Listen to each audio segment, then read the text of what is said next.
I've been putting together this marketing deck to send out to some potential clients, and I was going through because I had to try and do this self-promotion type of make myself look better than I actually am. And I was trying to look for all these pictures of things that I've done where I've had like live interviews. And I came across this one of Radio 5 Live, and the producer was trying to get me out because, as you say, they get you in, they get you out, they get you off. Yeah. And I sat there and I was like, I've got to do it. The firm, the marketing manager at the firm's going to be very upset if I haven't got a selfie. Can you just take a quick picture? Yeah. And there's me going. You got to seize the opportunity. Oh, you have. Otherwise, even just dropping in your the plug. Yeah, definitely. Little plug. Yeah. We done one. There was someone got in touch with us and we had some nasty news in the construction world, and just recently on BBC Essex, actually a few weeks ago, and I dropped in the company name, and the guy was like, and we're not discrediting these, this is just to make sure everyone, this wasn't our decision, Steve, just to realise you can't say these names. Oh, sorry, okay. Oh, didn't realise, it's Live just on natural. air. Yeah. And then my sister rang up my dad and was like, I've just been listening to it, I think Steve's got himself in trouble. Yeah. And my dad was like, Steve, it would have been calculated to a certain degree. Yeah. It would have been. Everyone plugs. Yeah. It's a cheeky plug. It's not exactly like you swore or you offended anyone or anything like that. I think you're safe. It's been known. Yeah. But right, let's get going. All good, Al? Hello and welcome to another episode. We don't do the numbers because we always end up mumbling and jumbling all of what they go out on. Yeah. But this will be Happy New Year, though. Happy New Year, Steve. New Year. Good to see you Lovely again. Christmas. Happy 2025. Yeah. We've made it. We have. I'm glad I didn't wear my Christmas jumper today. Yeah, it's tempting. Thanks for coming on, Kev. Kevin Timms you're going to tell me now who you are and what the companies you now run. Kevin Timms, Tenarys Law, a specialist dispute firm acting for the construction, supply chain and insurance industries. Do you work for, is literally construction is your... It is. Construction is the, no pun intended, the golden thread that goes through all the services that we offer.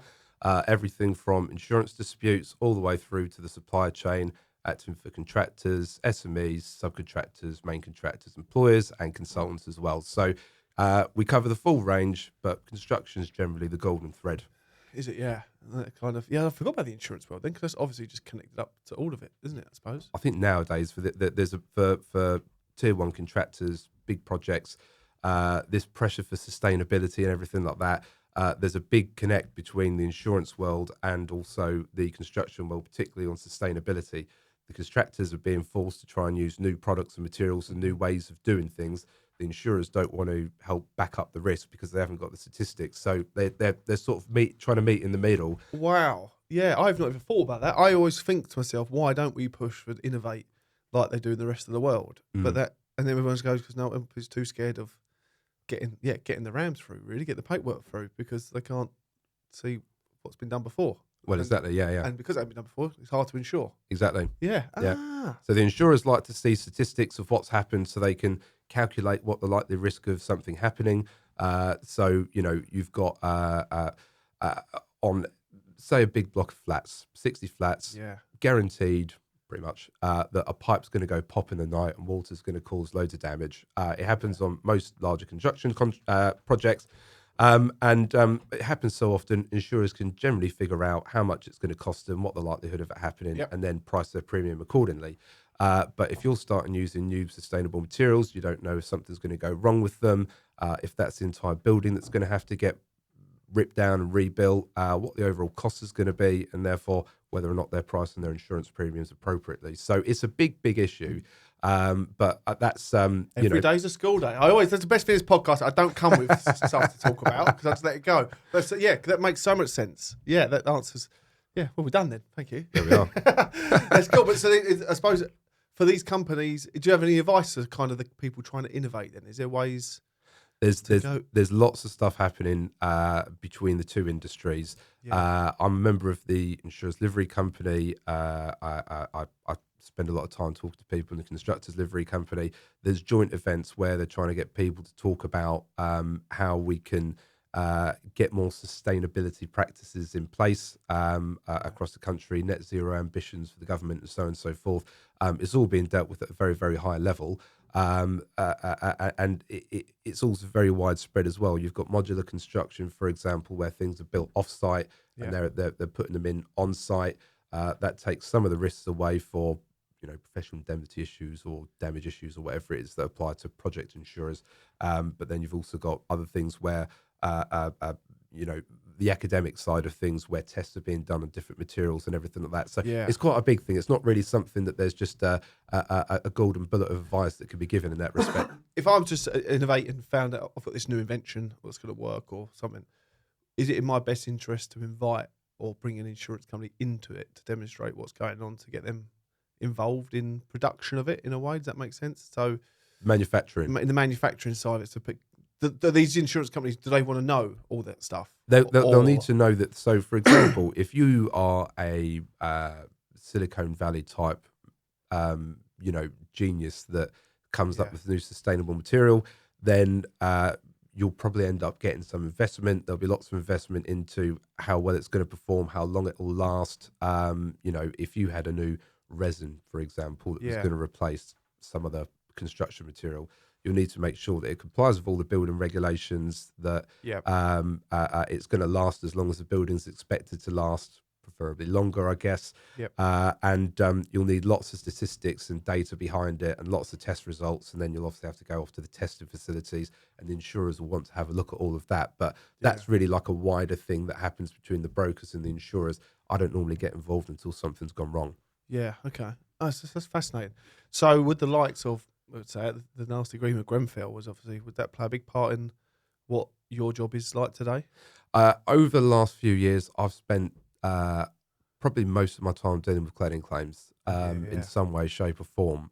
They're similar situation. They used this ACM material as I guess a more modern material that was supposed to be suitable for tall buildings. Turns out that obviously it wasn't. Possibly a few fibs have been tooled in the process, and it's been plastered all over buildings of all heights up and down the country and across the world. I think I saw something on the BBC recently. It said cost of London alone is going to be between 10 20 billion pounds to remediate. So there's a lot of work to be done there to see ultimately who's going to be responsible for paying for what proportion of contracting parties will have to be involved, and whether or not there's something that happens in terms of recoveries against the manufacturers. Yeah, that's where the likes of Kingspan obviously find themselves in a bit of a pickle, don't they? I think. What? Which, that's what you hear. They're saying now that Grenfell thing, like you say, it's all been put out thinking it's the right thing, and I'm sure people thought it was the right thing at the time. Or did they? Or was it? Do they think people tried to cut corners, or it was just unknown? I think this is where you look at obviously the Grenfell inquiry took place over a very long time. There were millions and millions of documents looked at, hundreds of witnesses examined, and a very detailed two reports that have been put together. And that deals with the whole range of what's gone wrong, from government culpability to construction project parties not necessarily understanding what was going on, to other parties possibly turning a blind eye, the testing process is not being fit for purpose. That covers a huge range of problems, and it's really a systemic problem with the construction industry, how that was able to happen, because there was no real accountability starting from the top and going down. Yeah, we see that day in, day out, that accountability word as well, isn't it? Because we see how many, we're talking about this morning at meeting, how many lines of management there are. Where is the mental health side of things going wrong between right at the top and the people right at the bottom? And there are, so every project and every job, every company's got 10 lines of communication. One might have 2 lines, they've got 12 but we see it now, especially with, and we have been speaking with a couple of main contractors at the moment, and they go, do you know this is going on your site? They're like, no, it's not. I'm like, oh, it really is. And they can't believe it, because there's so many lines of communication there that they're not getting a clear message. So we're promoting the fact that they should work with us because we know more than them. Yeah. And we can feed them all the truth. It's all marketing opportunities. It was literally that. I was like, no, I'm not doing it. I'm not doing it and plastering it straight on LinkedIn all the time. But just to let you know, this is going on, and this is what we see in that space. Kev, tell us, how does Kevin Timms, then, the person I grew up alongside on the skateboard, long time ago, that was back in the day. You really still kept your youthful looks, though. Yeah, ish. I don't know. You want to see my CSCS card I got the other day just come through. I look, it's been a tough few years. Parenthood's changed my visual look. Yeah, I know what you mean, mate. So where do you go when someone comes out of school saying, I want to be a lawyer? Was it something that you wanted to be, or was it direction? 16, I wanted to become a plumber. Did you really? Yeah, lots of the lads were becoming plumbers, sparks, and everything like that. And They were saving up. They were going to buy a nice car. Joe Troy, 17. a plumber, did I trying to fit it for the plumbers? Then No, he's a plasterer. a plasterer, was he? Yeah, yeah. Sorry, yes. Who was? Yeah, who?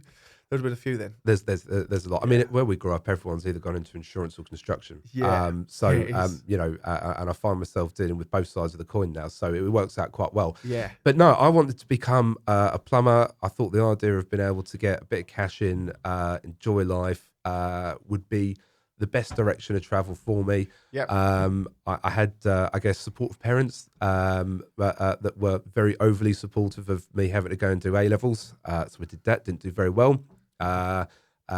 Didn't do well. No, terribly. Did you? Yeah. I won't say what I got, but it was. I shouldn't be sitting here in a suit. Put it that way. Be sitting here in the groundwork. Probably with a bit more cash in my pocket as well. And then A levels didn't do very well. Went to uni. Enjoyed myself a bit too much. What did you study? Studied law. Did you? Gotcha. Yeah. Didn't do very well. And all roads led to it. Yeah, well, and then I went off to law school, the sort of postgraduate thing. That was all self-funded. That was a big loan I had to take out for that. Yep. And then I remember my personal tutor, I did it up in London. He said, Kev, you're a great guy, very likable. Don't apply for a job in London. Really? Yeah, and I was like, great, thanks, mate. And then I had a job in good old Southend, 6 months, made redundant, which was really infuriating. It was the day just before my first law school loan repayment came out. And when you're earning probably less than what the minimum wage is now, I guess, it was quite a big pill to swallow. So I went off to do a bit of work experience with someone for 2 weeks. And then I saw one case came in. It looked really interesting. And I said to them, look, can I just stay here a bit longer? I was really lucky my parents could help me with the petrol money up to Hertford from South Woodham, 90-mile round trip. Yeah. And I said, I just want to just see where this goes. And so I stayed there basically doing work experience for free for 6 months. My choice. And I was very lucky that the main lawyer there was supportive of me. And she said, look, you're great. We love you. We want to give you a job, but we just can't afford to do it at the moment because you need to train. So if you get 20 of these cases that come through, we'll give you a job to train as a lawyer. And those were French breast implants that were manufactured by a company that was filling them with industrial grade silicone rather than medical grade silicone. And I managed to get 18 cases, not 20, by the September deadline. I was gutted. But they gave me the job anyway. So that was all right. And then those 18 turned into 250, and it turned into... What you could have done for some more boobs, eh? Yeah, well, I mean, there's one way of looking at it, I guess, but be careful with this one now. Okay, too hot. It's but yeah, that was because I was in that environment, and a really supportive boss at the time. She let me run with it, and it ended up being the best thing I'd ever done. Terrible hours. I mean, working to 2, 3, 4 in the morning all the time. But it made my career. It got me into a top 20 firm in London, running a team up there, and then ultimately that was a springboard to move into a boutique to do insurance and construction stuff, and then setting up my own firm and sitting before your good self here now. So is that like a real, do you look back at it and go, being put in that, how old was you into that job then? 6 months? Oh, yeah, that would have been 21. Because this is me just thinking immaturely, really. Yeah. Boobs. You think if you can be 21-year-olds handling a lot of law cases based around boobs, you can do anything? Is it kind of you can take on the world? Yeah. Well, do you know what? You end up maturing up pretty quickly because you have to have immaturely just laughing at the thought of just talking about boobs all the time. As a profession. No, well, I mean, to be honest with you, it was because you were so young, and there was that that there's so much that you need to learn. It's not like you've got a decade of experience behind you. Yeah. And I think the real challenge was I got to do news interviews and paper interviews, radio interviews, and things like that. So it was a really good opportunity for me. But I remember my first interview on TV was with Who Edwards. Oh yeah. We'll leave that to one side, but that's another podcast. Yeah, a darker one. And I was burnt out. I'd been working really late nights, silly hours, lots of radio interviews and paper interviews, and the run up to it. And put his arm around you. Well, no, I got his autograph actually because it was a different time, a different world back then, wasn't it? And still at my parents' house. Just how we like. I was going to say something. I can't. I was a bit older. But the thing is, you're on there, you're talking about something that's important to a lot of people, and you know that there's going to be, I don't know, hundreds of thousands of other lawyers that are going to be watching it, Yeah. scrutinising every single word that you're going to say, Yeah. and you're like, well, you know, Everyone else knows best, don't they? Yeah. I mean, it's the way I was doing it, and it was a great opportunity. But there we are. You know, it's it changed my life for the better. Albeit, you know, I lost out on a big chunk of my 20s because I spent it working rather than making up for time I spent at university enjoying myself a bit too much. And is it obviously one of those jobs that is hard to shut off from them? Like you say, you're working till God knows what hours. I mean, I remember back in the day, you used to have Blackberries with the little keyboards on the front, and it had these little flashing lights on it. And you'd wake up in the middle of the night, and I'd see this red flashing light, and I had to look at it. Yeah. I mean, there was this person who ended up becoming a really great contact and a good friend actually afterwards. And she contacted me at 3:00 one morning saying, "I need someone for Channel 4, 10 o'clock news or something like that. Can you help me out?" So I'd woken up and I was like, all right, well, let's get on it and try and see what we could do to try and help them out and get the message out. A bit like what you do, you know, you get the message out as far and wide as you can. We needed to raise awareness of this issue to help protect these individuals that have been affected by it. But yeah, it's I think it's always hard to switch off because you don't turn the lights off at 5:00, go away. If you've not finished something, it sticks with you, and it gets a bit harder once you've got a family because you're trying to switch off and spend time with them. But that's the same with a lot of other jobs, though. It's just it just occurs in a different way, I think. Definitely. And then from that to being that person who can't shut off to then being the business owner as well. Then it's another level, I suppose, isn't it? Of it's a different flavour of gravy, that, isn't it? It's and you really can't shut off. Then you really are awake. Yeah. Yeah. Well, you're awake for different reasons, aren't you? Yeah. It's. I mean, look, the firm's only been going 3 months, so it's a new firm. It's still in the, I guess, the startup phase, if you like. Lots of really interesting conversations happening with some potentially really big clients. Lots of work coming through, some of which is good quality. Others, there's not really something I can help with, but you've got to fine tune the systems to be able to direct the people that you can't help at that moment onto other sources, and then focus on the people that you can help. But it's a time-consuming process, and you know what it's like. It's one of those things. But I'm enjoying it. I like chatting to people, so it's. And actually, I quite like the marketing side of things. I'd rather be doing that than the legal work, to be fair. But 100% from groundworks to charity, the best thing I like about all of it is the marketing side. It's good, isn't it? Just getting like this. This is all part of the market employee of doing it. And from our perspective as well, even from the charity, it was we want our message of awareness of mental health and what we're fighting for to get to as many people as we can. Yeah. If I go on a building site and talk to 50 people, it's great. But if I sit here and do this, we can put it out to thousands. Yeah. It's like, we can reach a bigger audience with our message a bit faster.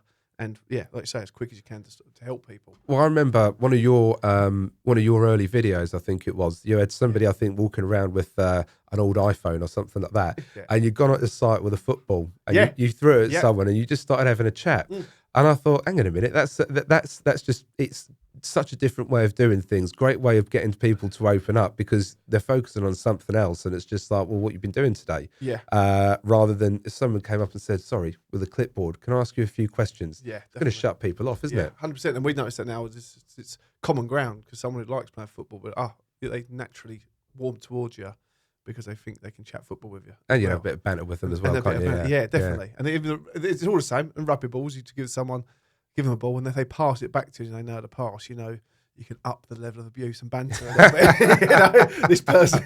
And that's been huge for us. And we go back to all of them, and we've mentioned it quite a lot of times, but everything behind all that, is because it's a community behind it. It builds a community in the sports side, and that's kind of where we're kind of pushing on with that one. But your clientele then, is that any company, any size? Do you have a kind of specific criteria you look for? I mean, at the moment, I'm doing a bit more with SME contractors. I'm in the process of having discussion with insurers, getting back to doing the insurance disputes on the construction side. That's professional indemnity stuff, whether it's consultants or project policies, something goes wrong on site. But that's generally where you're dealing with the bigger projects, the bigger claims.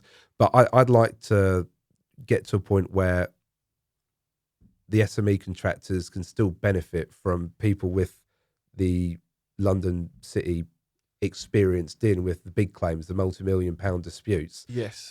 Because it's not just this is what the contract says. There's a whole experience and type of strategic aspect to dealing with disputes that I think some of the smaller SMEs don't get access to because the big firms that normally deal with this stuff are really expensive. Yeah.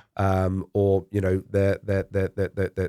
got an insurer client, and the big stuff's just coming through naturally. Mm-hmm. So I think it's I'd like to have a situation where good quality work is provided to big and small contractors, whether there's insurers in place or not. I mean, for example, a few months ago, I was dealing with an M&E contractor. There was a 3-story block of flats. Pipe went pop in a night.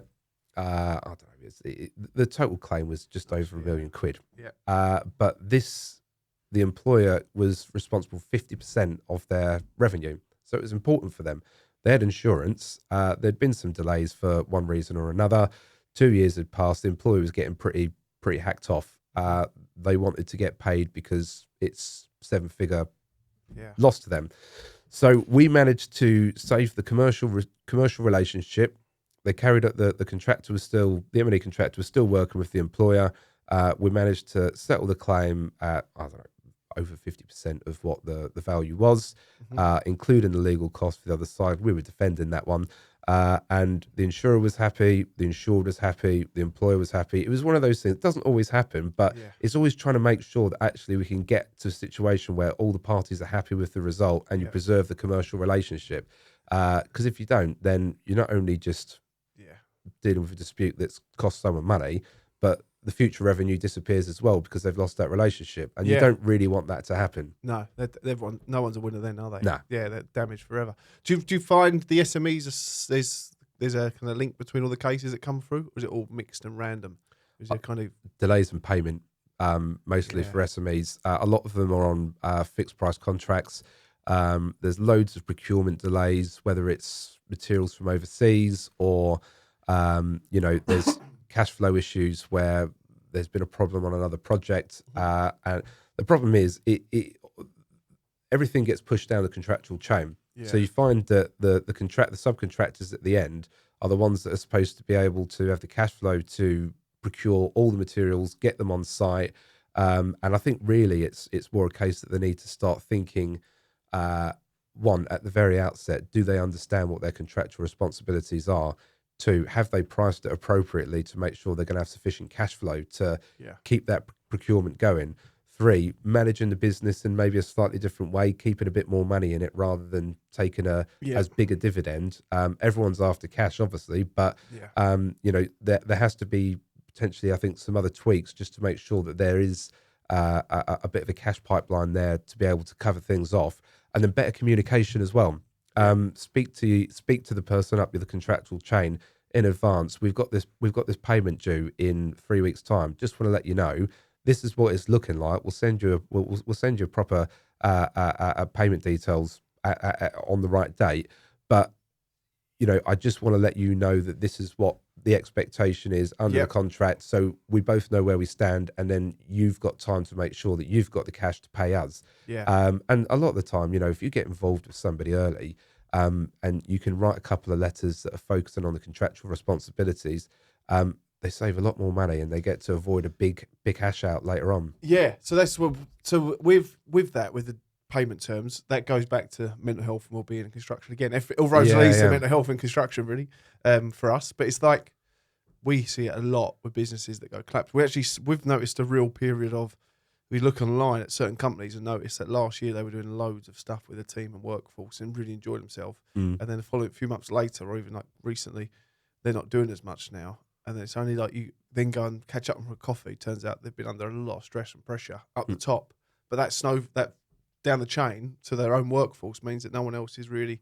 They're not marketing themselves well as well as they were, and we can pretty much spot that. I can list, I won't say them, but list off a number of companies. Go, well, 2 years ago the staff were online promoting what they're doing. They were doing this, and then 6 months later that faded off, and we're not really seeing much of them. And then we go for a coffee with them, talk to them. Yeah, We've had some real issues lately, and it's like you can see it quite clearly from the outside looking in.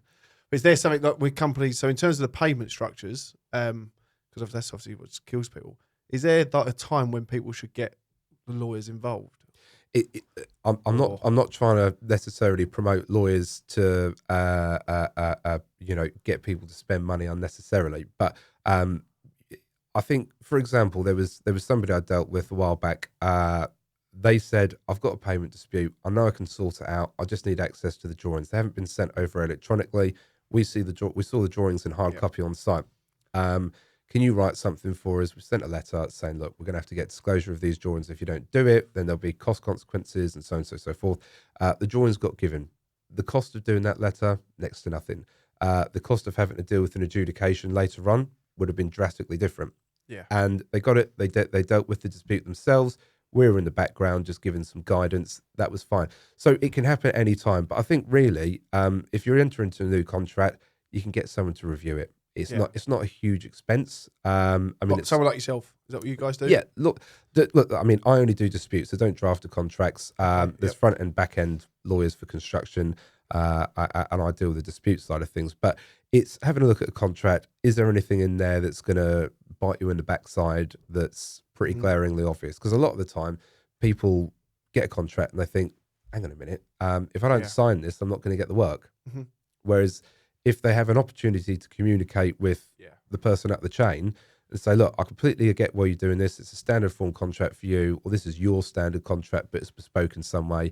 That's fine. However, this is going to be a real problem for us. We've worked with you before. We want to work with you again, but we just can't make this work because it's going to cause us too much cash flow problems, which will then cause you delays to your project.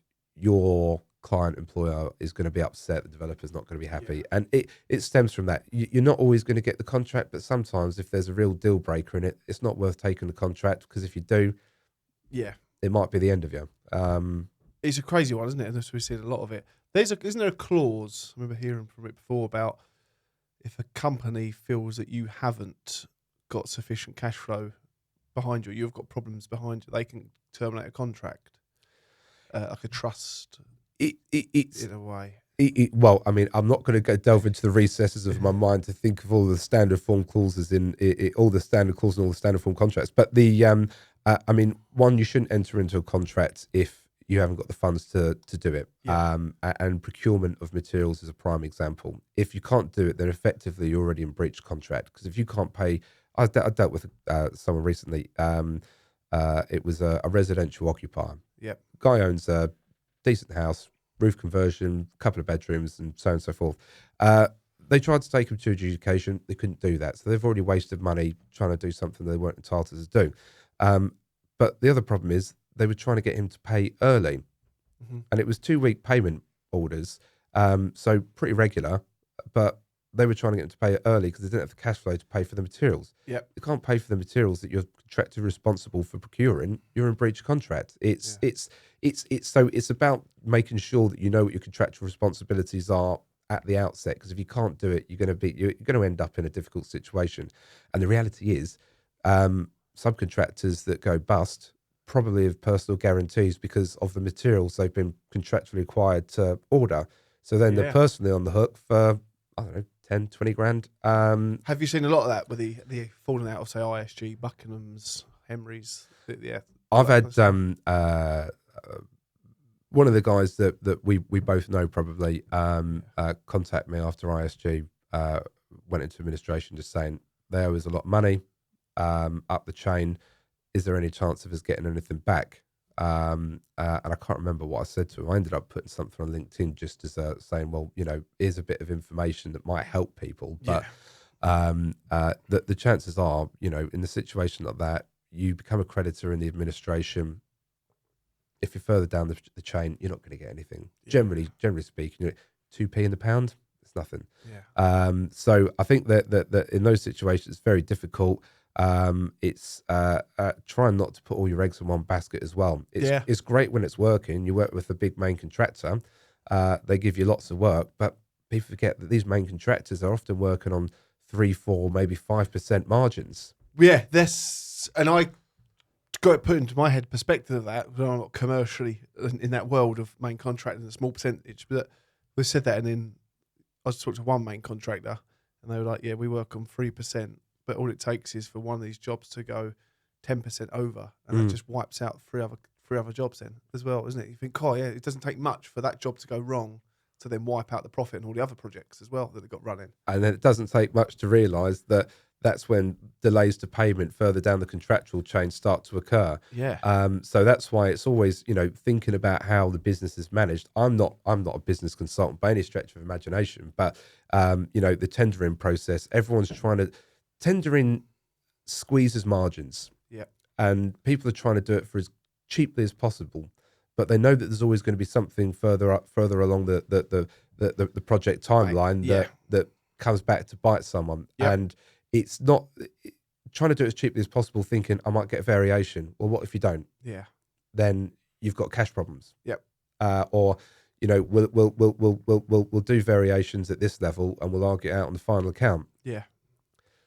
And then you've got more cash problems because you might have taken out invoice financing, you might have taken some other credit, and the reality is you're in a situation where you are personally on the line, because most SME subcontractors are owner managed. Yeah. They're personally on the line because they've taken out personal guarantees to one of the big merchants. Yeah. And if the company goes bust, which at the moment, I think it's 30% of SME contractors are going bust in the last 5 years. That's or terrifying. something. Yeah, it's loads. And then they look at all the time actually, like how many of them do go bust. Yeah, How many people? There was one person reached out a while back actually, and he had personal guarantees to pretty much a whole fleet of stuff. Yeah. And then it all went Pete Tong, and now he's just stuck in an employment job again, really doing what he can to he can get out of that. And when will that be? Yeah, who knows? Well, he's managed to get a job as well, which is good. Yeah. But losing a company, I don't know how horribly stressful or much that's going to affect your mental health. Cool. But, Yeah.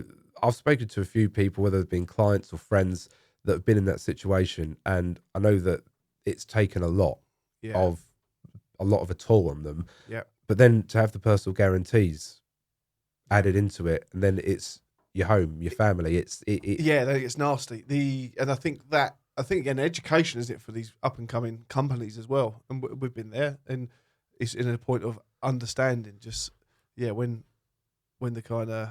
it's all going really well, not just to keep and sign up to stuff.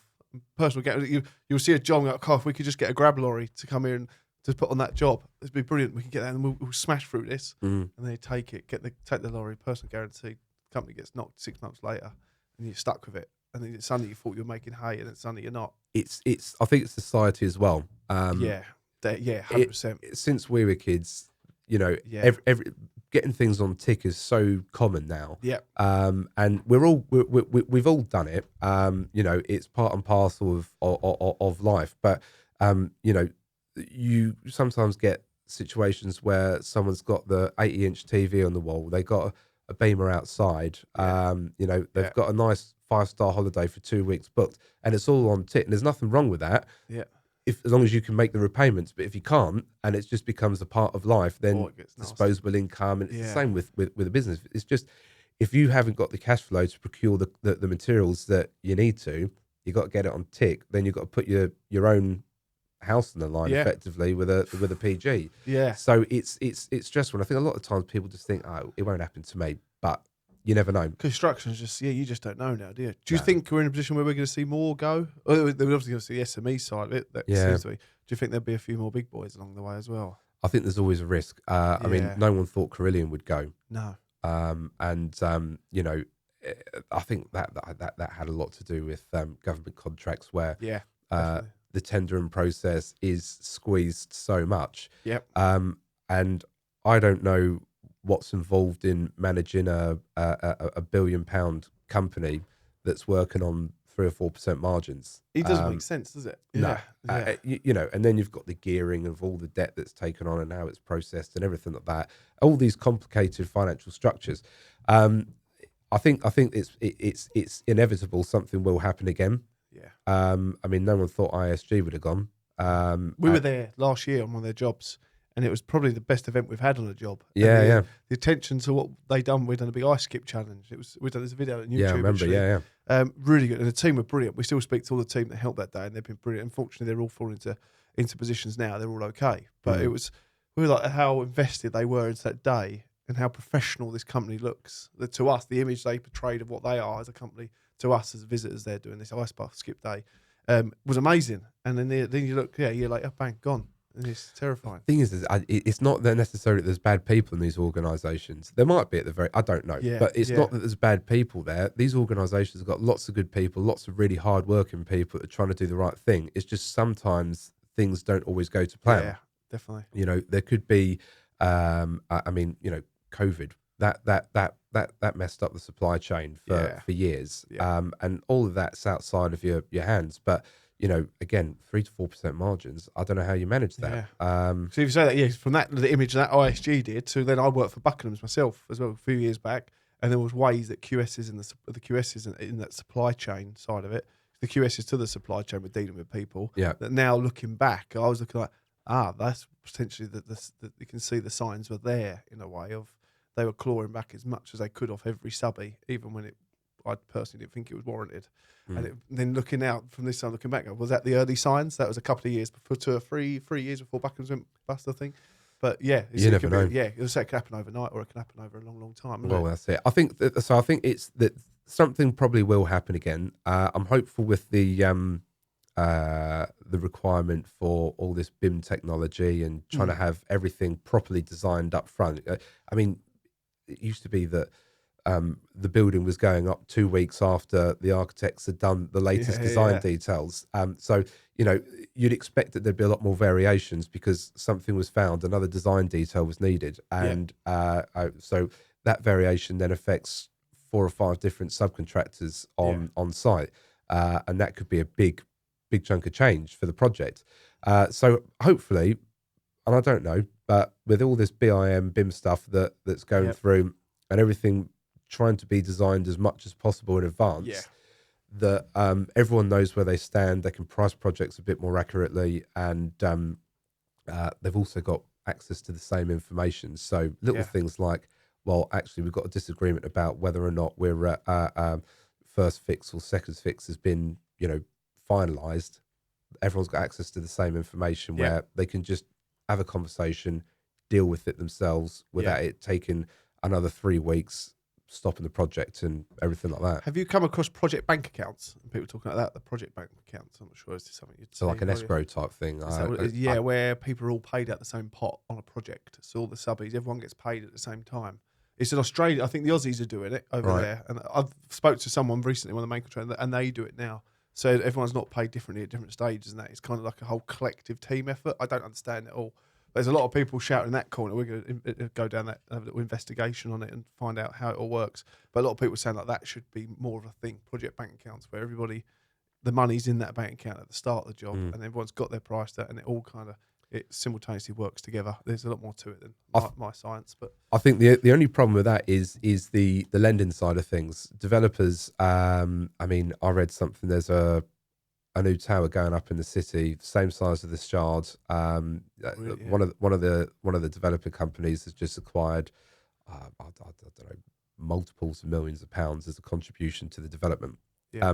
That's fine, but the investment might come in different stages, and if the money through variations or other things that crop up on site has drained that bank account, then you might be in a similar situation where people might not still be able to get paid. So I think it's a great idea having like a sort of escrow account where the money's there, it's ring fenced, but then it's trying to make sure that the project can be done for that original amount of money. We're on a job just for a couple of weeks, and that's gone on for 4 or 5 weeks now. But there's been changes along the way on that. Just a small little drainage job. It changes, especially in the city as well. Won't it? Look at if you come up against. We spoke to the tender trainers.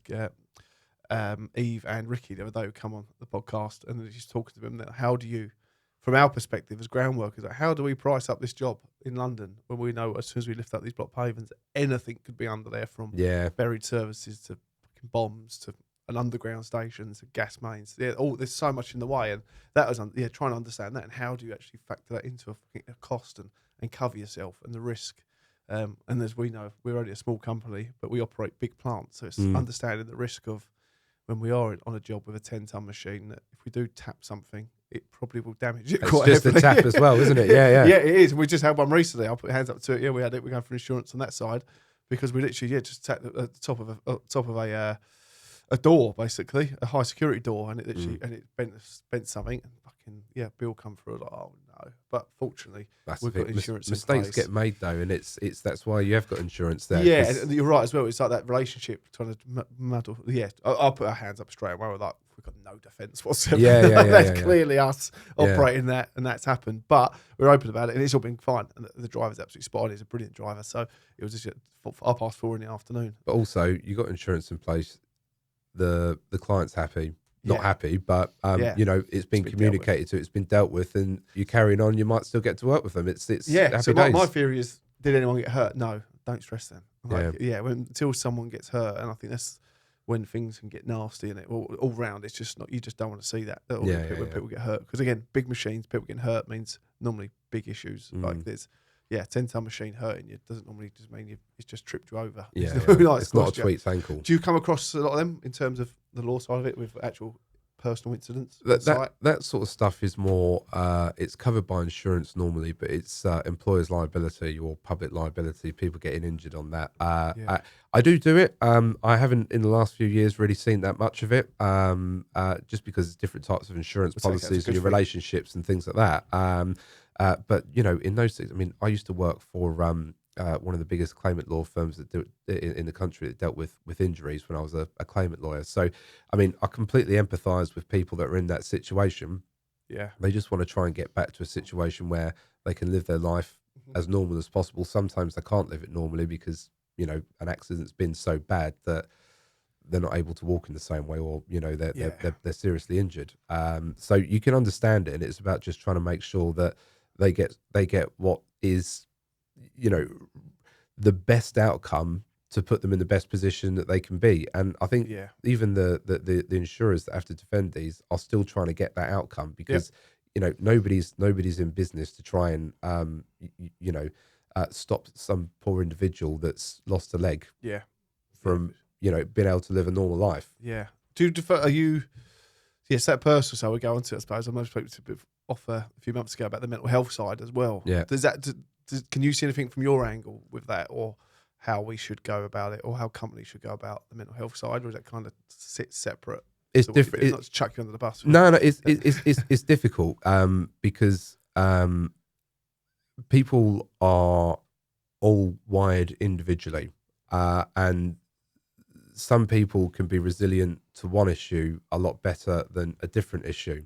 And vice versa, and it's such an individual thing, mental health. And I've dealt with people when I was either a claimant lawyer or I acted for a group of veterans in a group action against the government for giving them an anti-malarial drug that basically sent them psychotic. You shouldn't give a drug like this to somebody that's experienced mental health problems.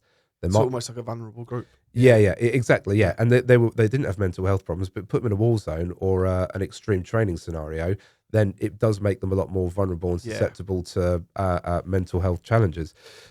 So I think it's a big hill you're climbing to get to the bottom of it, because everybody that's suffering in their own way has their own needs or ways that they can benefit from it. Whether it's community groups or even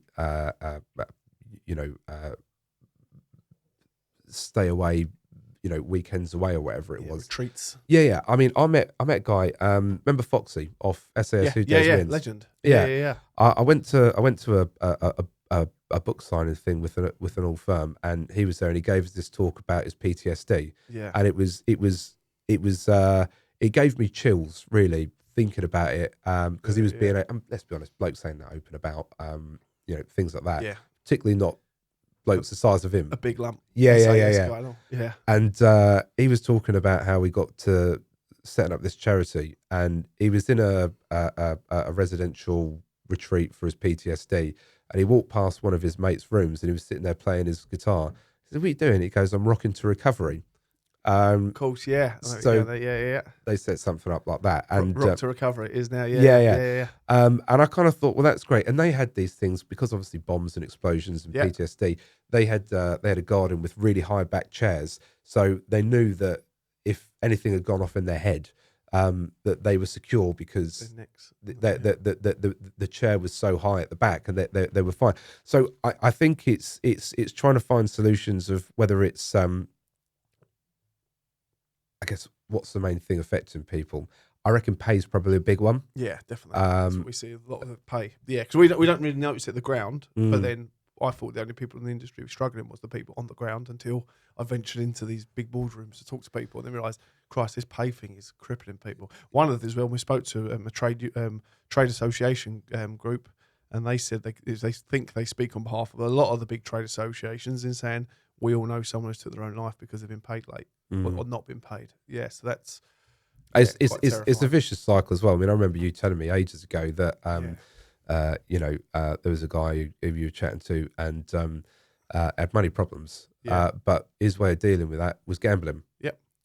So he'd get his wages, he'd spend all his wages, and then he was in a difficult situation. So it was a constant cycle of that gambling thing. I need to get a gambling expert to come in and talk to us as well, because it's mad how that world works, isn't it? And that, in terms of, people say it's one of the worst, because it's not like, one of the guys I work with, he always says it's not like alcohol. There's only X amount of alcohol you have until you pass out. There's only X amount of drugs you'll do till you pass out. But with money, with gambling, you would just take down everything, not just yourself, but everyone around you as well, isn't it? And you hear these nasty stories of people taking money off their families, borrowing money off their loved ones, and then chasing. And we see now as well, talking with a few people, that we actually was on the beers, believe it or not, for a change, completely out of character. We did when we done the London to Donegal tractor run this year, talking to a few of the guys, and we got on the beers every night, completely, and it was amazing, and it was so funny, and it was the best few days of construction sport history. One of the greatest events easily the greatest event we've ever done in terms of the scale of it and the way it all went and the stories we heard and the messages and a lot of the stuff we learned, but believe it or not. But I had a real good chat with a guy, Kevin Lyons, who's an absolute legend of it, is on the week. Brilliant. And we were about 15 Guinnesses deep at this point as well. So it's a deep, hard conversation. But it was along the lines of, he says, Steve, this is what the problem in the industry is now, in a way. And we got it. We both agree with each other. You can't drink this much because we get drug and alcohol tested. There's all this risk and that with the big machinery. Completely understand. And we both, so you can see why. And there's a lot of good in the fact that people don't go to work pissed in the morning. There's a lot of good that comes out of that. But at the same time, not as much as that, but it's going for a few beers the night each evening and just open up a little bit and having a chin wag and having a laugh with your colleagues. There's that. It's obviously fun and happy medium, isn't it? Yeah. But it's like, this is what it is. He said, but now we know we're going to be on site tomorrow morning. People in the new generation as well, we say, who don't drink as much. Was also lots of pluses for it. But what it's doing is giving you a world of people who don't really know to socialise outside without having a beer. So they go back to their rooms. And now you've literally just got workers all over the UK sitting in hotel rooms on their own, lonely, don't know what to do, and they don't drink to get through it. They go on their phones, they gamble. Well, the other thing as well is I think blokes are social beasts anyway, and it's not there talking about necessarily sitting there talking about your feelings. We I guess have an outlet of stress by taking a piss out of each other and having a laugh at someone else's expense. Yeah, exactly.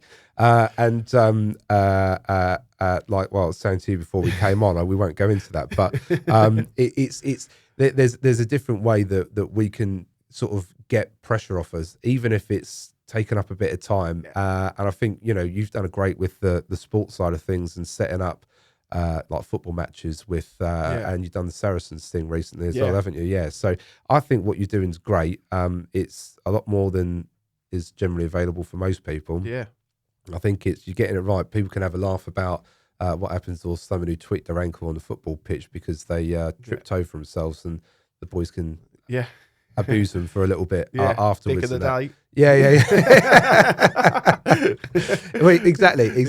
So I think that you're entirely right. But if people aren't able to go down the pub and they think having 6 pints or whatever it is might be a bit risky for tomorrow, I'm not going to get paid, then actually something being available for them to have a laugh with each other, I don't know, whatever's available, but it's trying to just do something different, isn't it? Yeah, definitely. You keep it occupied in that time, isn't it? Well, otherwise you're sitting at home with your thoughts, isn't you? I think we were speaking to Sizewell Power Station and Hinkley Point as well, speaking to those guys. Yeah. So I was looking at the other day, it's pretty much like I've not been in the military well, but like a Camp Bastion sort of help, the military camps that are being made. And I know from speaking to Sizewell that the links of the people we speak to there are all related to the NHS as well. And I was like, what's the crap with the NHS here? Like, we have to set up this site like another town. We have to enable there to be enough doctors, and the facilities in the local areas need to be upped, and the profile of them need to be raised. And we realise we can have 13,000 workers here, and that is a small town of people coming to stay. So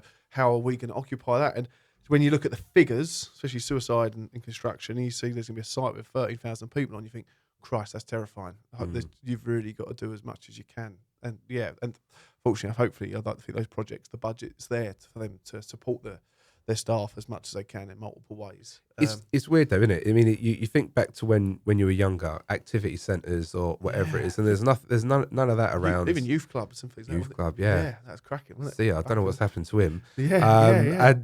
But all of that, and then for people that are working away, if you went on a school trip, say, and I'm not trying to put it down to a base level of people at school, whatever, but you go on a school trip, there's always something to keep you occupied or whatever it is, and that. And if you're putting on if you've got something where you kind of think, right, you're going to have 50 blokes, they can't go down the pub, they're going to sit in their room, probably take a couple of tins with them or whatever it is, and that because they've got nothing else to do.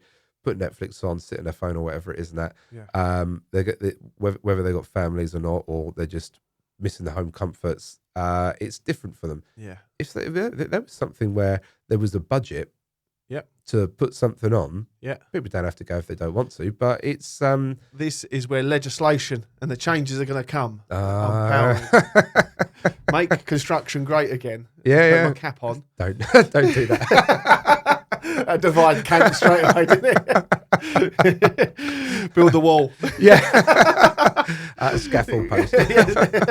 So my theory is with it, especially legislation come with hard hats, gloves, glasses, and safety barriers, fencing. All that stuff has come and been built into the jobs with the budgets because legislation changed. And I 100% do not believe mental health in construction will change on a scale that will actually make a difference until they change legislation to enable projects, to enable an extra 20% budget or 10% or 5% or whatever it is for costs to support the workforce more are built into it. Then I think in 20, 30 years to come, you could have this flourishing industry looking back, go, "Cock, remember the days when we didn't even have that?" Like people do now. And then you look back and see people on the railway working without orange trousers on. You're like, you look at photos, you go, that ain't right. People on LinkedIn go, "That's right, I'm going to report this." No, this was 20 years ago. Yeah. So I'm like, until they can do that, because what we're seeing now and what we're hearing behind the scenes and a few talks recently is the industry's been kind of tasked with sorting this out itself. Now I can categorically tell you now that the industry has not got a clue how to do this. And we are, fortunately, in amongst the biggest talks with people now in the industry. They've heard us. They've bitten a little bit because we've said a few things. But they're taking us in and they're opening up to us and this is what we're doing. But you can see it with it. It's okay, this is the problem. We've seen all this. Here's the X amount of percentage of this and this is 1 in 4 of this, 1 in 3 of that or whatever. But but what do we do? And then that's the actual what do we do thing is what we're seeing people struggling with. I'm only a disputes lawyer, so this is well above my pay grade. But you get these universities that have research groups. I don't know what they do. You mean companies can pay them? I don't know what agreements they put in place with charities, but you never know. There might be a situation where they've got some PhD students, whatever it is, that research into what types of issues are affecting people's mental health in construction. What types of things can be done that are more likely to have a bigger impact for a larger sample of those people that have been affected by a particular type of issue. And what type of things that they need, that they need, whether it's, I don't know, talking therapies or activities or, lads time or whatever it is. But then you've got something that's tangible that I don't research backed, Yeah. academic or whatever. And then obviously it's the big boys that need to say to government tenders, well, look, our tender might be a little bit higher than the next person's, but what we're doing here is we're not only dealing with the sustainability issue, but we're also dealing with the workman issue of trying to, make sure that they're looked after in a different way. We've got health and safety. This isn't falling under health and safety. This is a different budget area. I don't know how you managed to do that. I said earlier, you've got a big mountain to climb. It was a big hill earlier. I mean, that was a big mountain. You got the 3 peaks, and it's one of those things. But if a lot of these big companies, I find that they listen more to statistics than emotion. Yeah, 100%. You're bang on. And it's, you've obviously got the statistics of bad things. And now I think it's like, what are the statistics of how much of a difference things could change? And I don't know how you do that, but that's just one thing that popped into my mind. That's the Lost City campaign recently. Yeah, that was We've gone with that. The lostcity.org, little plug. But that was taking this number of 7,000 workers over the last 10 years, based on 2 a day, for the last 7 years, and then making that look like something emotive, for people, and people could see the signs. It was a great campaign. It's been amazing all round, isn't it? Yeah, it's just getting started now. There's the plans. We're meeting in the new year, I believe. I had a phone call with a couple of people yesterday. We're meeting in the new year to go, what's next? Yeah, and that is it now. What next is push. Let's push. It's got to make change. It has to. We have to. It's got to be done. But that was you're right. It was the numbers of that. But if you actually take that into context of that amount of people could have built a city the same size of Cardiff in the last 10 years, that's like that starts to put in your head that these are people. And that's in my head. I've said it a few years ago. I was getting really a bit pissed off with it, really. But it was like these aren't just numbers. These are people. Like for every one of those 2 a day, it's like me in the morning, you in the afternoon. It's you tomorrow morning. It's him tomorrow afternoon. And they think just in 2 days between, or say 3 of us in this room, there's 3 of us there. If we were both gone tomorrow, I've got a family behind me, you've got family, Alex has got family, we've all got families left behind. And they're the ones who have to pick up the pieces, and then they're the ones whose youngsters have to grow up from a background where they've been affected by suicide, and then the links between that as well, and how many people want suicide links onto affect directly. And it spreads worse than COVID. Statistics on that, definitely bonkers. But it's not there's nothing more happy about talking about mental health. Well, the thing is as well, though, I think it's a change thing. I guess, and I don't, again, on a statistical basis, I don't know, but a lot of big companies have charitable foundations. Yep. So they gather lots of money and they get to decide where that money goes. Yeah. I don't know what the effect would be if one of them tried to take an experiment of saying, we've got, I don't know, 2 million quid's worth of charitable foundation money that we've acquired over the last 12 months. Yeah. We've got one big project. We're going to put that 2 million quid into something else to try and make a difference for the people on site, particularly if they're working away from home. Yeah. And just see what happens. I don't know how you record it. I don't know how you manage it all. Put money to work. But, it's using the charitable foundation money for things that I don't know if that causes them problems in terms of using it for their own. It does go. If it's 100%, there would be no issue with that. If it's looking at, it depends what I suppose as a charity. If it's a charity, is it going to a charity, or do they have to get a charity like construction sporting to come and have back into the workforce? Yeah. And I think again, as long as you're tracking it and managing it and see what the outcomes have been, so why it's gone. We did a bit of, we was looking at the EAP platforms and that, and how that we can use them to work to support all the members and people, companies associated with construction sport. And it was a little bit of a fad in the end, but we learned a lot because we realised that we can't. EAP platforms don't work for self-employed workers. Because it's an employee, and it's not a self-employed EAP, so self. But that's the other thing as well. So the self-employed world is such a difficult thing to challenge. You've got people that are effectively doing the employed work, but they're Schedule D, they used to call it, or whatever it is. Yeah. So they don't have sick pay. They don't have a pension contribution. And someone who's recently become self-employed, I can tell you that's quite a scary thought. Not knowing. I mean, I'm probably at a situation where I've got the most expenses I'm ever going to have personally, or whatever it is. And then you've got self-employed. And it's one of the things is that having the salary coming in, comfortable. Not having it coming in is you kind of think, well, look, I had a good month. Great, but I'm going to leave some of the business because you don't know what's going to pop up next month out of the Yeah, blue or whatever it is. definitely. Yeah. And I think a lot of these people, if they're effectively earning the same as they would have done if they were employed, Yeah. and I get why companies don't want to do it, because there's a lot of other difficulties that come with it and extra 100%. responsibilities. But it's And even a lot of self-employed lads don't want to do it as well. Yeah, they yeah, want yeah. to stick to it as well. Yeah. And it's taking that rough with the smooth, isn't it? yeah, What it's worth in. What's next then, Kev? Where you going in the world of Kevin? And the company's name is Tenarys Law. Tenarys Law. Yeah. Yeah. Where's it going? And what's the crack of it? It's kind of pushing on through this new year that we're in. Well, I think 2025 is going to be a good year. I'm excited about it. There's been lots of really interesting conversations. I want to make it effectively the most trusted mid-market disputes firm in the City of London. And when I say the City of London, it basically just means nationally the firm's office is based in there. Mid-market, 6 to 8 figure disputes. So some really big ones, some sizable ones, but they affect SMEs more than the big ones. And I think it's really more a case of giving companies, large and small, better service and better cash flow. Yeah. Whether that's recovering money or reducing your exposure, keeping cash flow in, moving a case forward quickly. Lawyers are bottlenecks. There's so many lawyers that are bottlenecks, and the solution is they're not billing enough.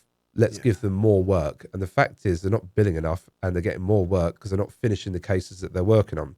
Okay. So the goal is finish cases quickly, keep cash flowing through clients' businesses. Mm-hmm. You're not going to be necessarily dealing with them for 3-4 years or whatever it is, but I'd rather on one case, but I'd rather deal with them for 20 years. Yeah. On lots of smaller stuff. Flowing through. Yeah. And basically be an integral part of their business and effectively an outsourced. Because it is, like you say, it's not for business. Do you get sometimes the companies go, you don't like it and they come to you, it's too late or the problem's there? Do you want to speak to companies before problems arise to help? Yeah, if someone comes to you and says somebody's just about to start adjudication proceedings against me, so that's not good. Because one, there might be a more effective way to resolve it. Once that timeline starts, and you've got 7, maybe a few more days to do a response, and if you're doing it properly, and say it's 150, 250 grand dispute, there's a true valuation of all the works and the final account or whatever it might be. There's defect issues that get raised. I know they take around and say that it should only be one dispute, but there's lots of stuff that gets brought into it. Defect issues, valuation issues, variation disputes and things like that. And that's not long enough to do a good job. Mm-hmm. And the statistics screen for, I think it's 70% of adjudications that are brought are successful. And so he who gets there first is more likely to win. Really, And that's just a statistical thing. That's not my experience. Yeah. But if people get in touch with lawyers, and it doesn't have to be Tenarys Law. It does. There's only one for. No, it's one of the things. But understand your contractual responsibilities early. Yeah. And speak to the employer. If you want to speak to a lawyer and get them to write something that's a bit more wordy, then they can do that. Focusing on the contractual requirements. But the point is, dispute avoidance is much better than dispute resolution. Okay. Yeah. And that's really the key message. There's loads of different ways of resolving disputes without them, or resolving issues before they become disputes. And any decent lawyer will be able to help you out with that. Is don't get mugged off, because lawyers can be expensive, but also don't mug yourself off by waiting until it's too late when it's going to cost you a lot more money. Yeah. People don't know that the need is until it's too late. Yeah, prevention. Get in touch. But you're online, aren't you? People can find you. Yeah, www.tenarys.law. We'll tag this up. Beautiful. This on it and feed you to Kevin Timms on LinkedIn with 2 M's. Timms with 2 M's. Well done. There you go. See, do my homework. Yeah. Is it a Scottish name, Timms? It's not. No. Scottish Kev. I know. Yeah. Well, I don't sound it anymore. Yeah. Somebody. Do you know what? I caught up with a guy who was 2 years above me at school the other day with a group, and he's like, I always wondered why they call you Scottish. Kev, you don't sound very Scottish. I was like, no, I had a Glaswegian accent when I moved down here in 1998. And they're not just doing it for a giggle. Do you know what I mean? Like, that's gonna, have a bit of banter at Kev's expense. Oh, you're Scottish. No, we spotted you with an ironbury once upon a time, and that's why we call you Scottish Kev. I lost my Scottish accent when I did the Essex thing and got an earring in my ear, which I don't have anymore. But did you have it? I can't really recall. Yeah, I suppose you did at school. Like these. Then, I was about 17, 18. I thought I'd join the trend and get a cubic zirconia. And that lasted about 18 months before I realised the error of my ways. Skateboarding anymore? Got back in the skateboard? I haven't got the knees for it. I'm too heavy up top. My legs are too skinny, and I've got the weakest knees known to man. So no, I couldn't even move on it. Lee Guest just got a skateboard out in Canada. I got back on it last week. Him and his kids. Yeah. It's gonna be there's another hospital one. Job. Yeah. For Lee, not the kids. Yeah, 100%. And what was it? There was another one. He was New Zealand. Ben Pateman. Yes, Benson. Yeah, I think he's back at the moment. I see a picture. He's popped back, I think. Oh, was he? But he's massively into it still, isn't he? Yeah, he's still going strong. I think he's still pretty good. Yeah, isn't he? Yeah. I fell over from the stairs. I can't walk down the stairs anymore without getting hurt. With my daughter in my arms. I've got balance problems now, actually. Since 2017, something clicked. My office is in the Leadenhall building, right? And they've got the fastest indoor lift in Europe. By the time I get to the top, I'm nearly falling over. Oh, yeah. Is that faster than the Sushi Samba building? What's that one? Heron Tower? Yeah, I think it is, yeah. Right, we're coming around there. Me and the boys at work at Liverpool Street at the moment, we were going to go on the Heron Tower one because it's really fast. But if you're... well, you can pop up for a coffee. I can get you in. There'll be 4 of us in oranges turn up tomorrow for a coffee. Or just a coffee playing in the lift. Yeah, well, you could do. You get a little guest pass and you'll be good to go. We went the boys night last week to one. I'm not sure what lift it was. It might have been the one. It was higher than Heron Tower, the highest viewing platform in the area. Oh, that's 120 or 100, isn't it? Is it? Yeah. And the boys went over there because we was waiting for a delivery. Had nothing to do. We promised it wasn't a break. We wasn't skiving. Oh, yeah. Much. And the boys gone over there, and then one of the boys said, let's go. I think he said if you do a QR code, done the QR code, sign up, so you can have a free trip go up to the top and do the viewing tower.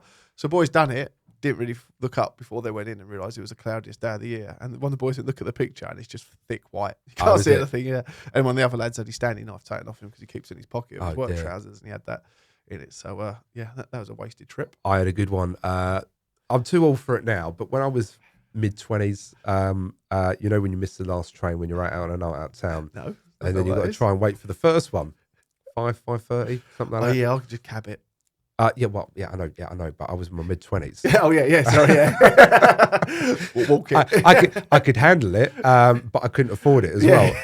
And I remember, so Duck and Waffle used to be the place that you go to just for a little early morning, late night dinner, whatever you want to call it. And I remember seeing these 3 Chinook helicopters at Eyeline just go like shooting past. Yeah. And obviously I've been out on the source for quite a while, so I was thinking this is unusual. What have I taken? It's like, what am I doing? Is this for 30 or 40,000 feet? I didn't have a clue what was going on. It was that was not good. Yeah. No, it's a funny old world. No, there's no viewing platform in my office. No, you can pop up for a coffee, but that's what's the one? What's going to be higher than the Shard then? This is one around the corner. Is it? I'm going to have to look at that. It's where is it? I think it's at the sort of like Bishopsgate, Fenchurch Street area. It's sort of in between the Cheese Grate and the Walkie Talkie and that new the 120, I think it is. Okay. Yeah. Gotcha. But yeah, there was some pictures. If you look on the City of London LinkedIn, it's one of the latest ones and it's up there. Yeah. I heard they're tendering. Lots of big holes they need to dig down there. Yeah, a few manholes down the bottom. We went to the Shard last year, me and my dear wife, and then we went up there for a bit of meal. And at the bottom, there's a little bit of an altercation down the bottom. I was like, I didn't expect it because it's the other side of the river, isn't it? And yeah. And I was like, this wasn't as smart as I thought it'd be, being snobby. Yeah, and that was it. So I Googled it and I was looking, and you look at the reports and reviews of it's been built on the wrong side of the river. Loads of it, like professional articles been put together about how it was built on the wrong side of the river, how it's been done wrong. And they've done it expecting the rest of the city to move over that side of the river over time. And it's not happening as quick as they thought it was going to. There's penthouses at the top that were fortunes and just sitting there untouched. It was like, this is a bit of a Same as Canary Wharf, though. I mean, I suppose, it's the big banks went over there, but the rest of the city's never migrated over. No. And all the big buildings around there are now high-rise resi buildings, aren't they? You see this what they're going to be doing, with got gardens, like making balconies and stuff. Yeah. Taking sections out to put, some interesting drawings on that. But all the big buildings now are going up in the square mile still. They've obviously just realised that people don't want to live. Thing is, I mean, even like some companies are quite particular about where people they work with. That's why my office is an EC3.